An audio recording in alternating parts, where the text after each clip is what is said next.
যারা এনটিআরসিএ পরীক্ষার প্রস্তুতি নিচ্ছেন, শিক্ষক হওয়ার এই স্বপ্ন পূরণের পথে আপনাদের স্বাগত। চলুন এই পথ চলাটাকে আরেকটু সহজ করে তোলা যাক। আজ আমরা গণিত আর ইংরেজির মতো বিষয়গুলোতে কিভাবে ভালো করা যায় তার কৌশলগুলো নিয়ে বিস্তারিত আলোচনা করব। দেখুন, শিক্ষকতা কিন্তু শুধু একটা চাকরি নয়, এটা একটা মহৎ পেশা। APJ আব্দুল কালামের এই কথাটা একবার ভাবুন তো। একজন শিক্ষক একটা পুরো জাতিকে বদলে দেওয়ার ক্ষমতা রাখেন। আর আপনারা তো সেই মহান যাত্রারই প্রস্তুতি নিচ্ছেন। তাই এই প্রস্তুতির জন্য একটা নিখুঁত পরিকল্পনা থাকাটা কিন্তু খুবই জরুরি। তো আজকে আমরা ঠিক কি বিষয় নিয়ে কথা বলবো। প্রথমে আমরা এনটিআরসিএ পরীক্ষার পুরো নকশাটা বুঝব। এরপর গণিত আর ইংরেজির সিলেবাস ধরে ধরে দেখব। তারপর আমরা একটা কার্যকরী স্টাডি প্ল্যান তৈরি করব এবং সবশেষে সাফল্যের পথে কিভাবে এগিয়ে যেতে হবে সেই কৌশলটা জেনে নেব। আচ্ছা, তাহলে প্রথমেই আসা যাক এনটিআরসিএ পরীক্ষার নকশার দিকে। যে কোনো পরীক্ষার প্রস্তুতির প্রথম ধাপই হল পরীক্ষাটাকে ভালোভাবে চেনা আর বোঝা। তো এই যে এনটিআরসিএ, এটা আসলে কি? সহজ কথায় এটা হলো সেই সরকারি প্রতিষ্ঠান যা বেসরকারি স্কুল কলেজগুলোতে যোগ্য শিক্ষক নিয়োগ দেওয়ার কাজটা করে। তাই এই পরীক্ষার প্রতিটি ধাপ সম্পর্কে একটা পরিষ্কার ধারণা থাকাটা কিন্তু আপনার প্রস্তুতির জন্য খুবই দরকারি। শিক্ষক হওয়ার এই জার্নিতে মূলত ৩টা বড় ধাপ পার হতে হয়। প্রথমটা হলো প্রিলিমিনারি টেস্ট, যেটা MCQ পদ্ধতিতে হয়। এখানে টিকলে এরপর আসবে লিখিত পরীক্ষা, আর সবশেষে আপনাকে মুখোমুখি হতে হবে একটা ইন্টারভিউ বা মৌখিক পরীক্ষার। মনে রাখবেন, চূড়ান্ত সাফল্যের জন্য কিন্তু প্রত্যেকটা ধাপই সমান গুরুত্বপূর্ণ। এবার প্রিলিমিনারি পরীক্ষার নম্বর বণ্টনের দিকে একটি তাকান।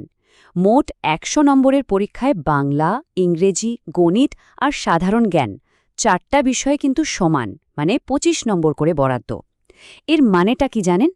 এর মানে হল গণিত বা ইংরেজির মতো কোনো একটা বিষয় দুর্বলতা রেখে এই বাধা পার হওয়াটা প্রায় অসম্ভব। আর হ্যাঁ, এই প্রিলিমিনারি পরীক্ষায় পাস করার জন্য আপনাকে অন্তত ৪০% নম্বর পেতেই হবে। তাই কোনো বিষয়কেই কিন্তু হালকাভাবে নেওয়ার বা অবহেলা করার কোনো সুযোগই নেই। এবার আসা যাক সেই বিষয়ে যেটা নিয়ে আমাদের অনেকেরই একটু ভয় বা মাথা ব্যথা কাজ করে, গণিত। কিন্তু বিশ্বাস করুন, যদি সঠিক কৌশল জানা থাকে তাহলে এই ভয়টাকেই কিন্তু আপনি আপনার সবচেয়ে বেশি নম্বরে বদলে ফেলতে পারেন। গণিতের সিলেবাসটা কিন্তু খুব বেশি কঠিন কিছু না। এটা মূলত অষ্টম থেকে দশম শ্রেণীর বোর্ড বইয়ের উপর ভিত্তি করেই তৈরি। যেমন ধরুন, পাটিগণিতের জন্য লাভ ক্ষতি আর শতকরা, বীজগণিতের জন্য সাধারণ সূত্রগুলো, আর জ্যামিতির জন্য একদম বেসিক ধারণাগুলো যদি আপনার পরিষ্কার থাকে, তাহলেই কিন্তু আপনি অনেকটা এগিয়ে থাকবেন। গণিতের পর এবার তাহলে ইংরেজির দিকে একটু নজর দেওয়া যাক। এখানে ভালো করার মূল চাবিকাঠিটা কি জানেন? সেটা হলো গ্রামারের যে মৌলিক নিয়মগুলো আছে সেগুলোর উপর পুরোপুরি দখল নিয়ে আসা। ইংরেজি প্রশ্নগুলো মূলত এই টপিকগুলোর উপর ভিত্তি করেই হয়। এখানে একটা খুব জরুরি কৌশল হলো হাজার হাজার ভোক্যাবুলারি বা শব্দ মুখস্থ করার পেছনে না ছুটে পার্টস অফ স্পিচ, টেন্স এবং ট্রান্সফরমেশনের মতো গ্রামারের নিয়মগুলো যদি ভালোভাবে অনুশীলন করেন, তাহলেই কিন্তু অনেক বেশি নম্বর তোলা সম্ভব। তবে হ্যাঁ, এখানে একটা গুরুত্বপূর্ণ বিষয় আছে। যারা স্কুল পর্যায়ে পরীক্ষা দিচ্ছেন আর যারা কলেজ পর্যায়ে দিচ্ছেন, তাদের সিলেবাসে কিন্তু কিছুটা পার্থক্য রয়েছে। কলেজ পর্যায়ে পরীক্ষার্থীদের আর্টিকেল, প্রিপোজিশন আর কম্পোজিশনের ভুল ধরার মতো কিছু অতিরিক্ত বিষয় পড়তে হবে। বেশ, এতক্ষণ তো আমরা জানলাম যে কি পড়তে হবে। এবার চলুন সবচেয়ে জরুরি অংশে আসা যাক, কিভাবে পড়তে হবে। কারণ সফল হওয়ার আসল কৌশলটা কিন্তু এখানেই লুকিয়ে আছে। আচ্ছা, একটা প্রশ্ন করি। এই যে হাজার হাজার পরীক্ষার্থী পরীক্ষা দিচ্ছে, তাদের মধ্যে থেকে নিজেকে এগিয়ে রাখার সবচেয়ে কার্যকারী উপায় বা গোপন কৌশলটা আসলে কি হতে পারে? সেই গোপন কৌশলটি হল বিগত বছরের প্রশ্ন। অবাক হচ্ছেন? হ্যাঁ, এনটিআরসিএ পরীক্ষায় প্রশ্ন প্রায় রিপিট হয়। কখনো কখনো তো হুবহু একই প্রশ্ন চলে আসে, আবার কখনো একই নিয়মের উপর ভিত্তি করে প্রশ্ন করা হয়।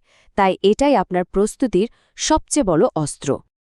এ কারণে প্রস্তুতির শুরুতেই আপনার প্রথম কাজ হবে ১০ম থেকে ১৮তম শিক্ষক নিবন্ধনের প্রশ্নগুলো সমাধান করা। আর শুধু সমাধান করলেই হবে না, প্রশ্নের ধরনটা বুঝতে হবে, কোন টপিক থেকে বারবার প্রশ্ন আসছে সেগুলো চিহ্নিত করতে হবে। বিশ্বাস করুন, এই কাজটা করতে পারলেই আপনার প্রস্তুতির অর্ধেক কাজ শেষ হয়ে যাবে।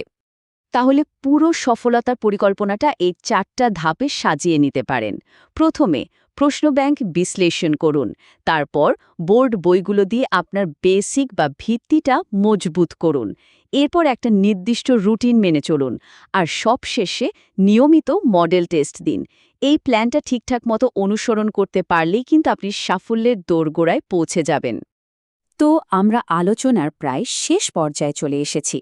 এখন সময় হলো এতক্ষণের পুরো আলোচনাটাকে এক জায়গায় করে সাফল্যের চূড়ান্ত পথে এগিয়ে যাওয়ার জন্য মনস্থির করা। এই কথাটা কিন্তু ভীষণ অনুপ্রেরণাদায়ক।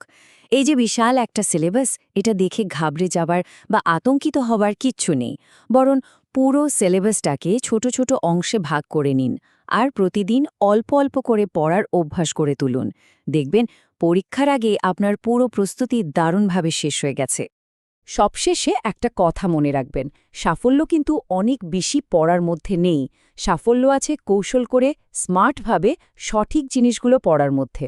বিগত বছরের প্রশ্ন বিশ্লেষণ করে নিজের দুর্বল জায়গাগুলো চিহ্নিত করে যদি আপনি অনুশীলন করেন, সেটাই হবে স্মার্ট প্রস্তুতি। তাহলে আর দেরি কেন? প্রস্তুতি শুরু করার এটাই সেরা সময়। এই মহৎ পেশায় যোগ দিয়ে ভবিষ্যৎ প্রজন্মকে সঠিক পথে চালিত করার জন্য নিজেকে প্রস্তুত করার এই যাত্রার জন্য রইল অনেক অনেক শুভকামনা।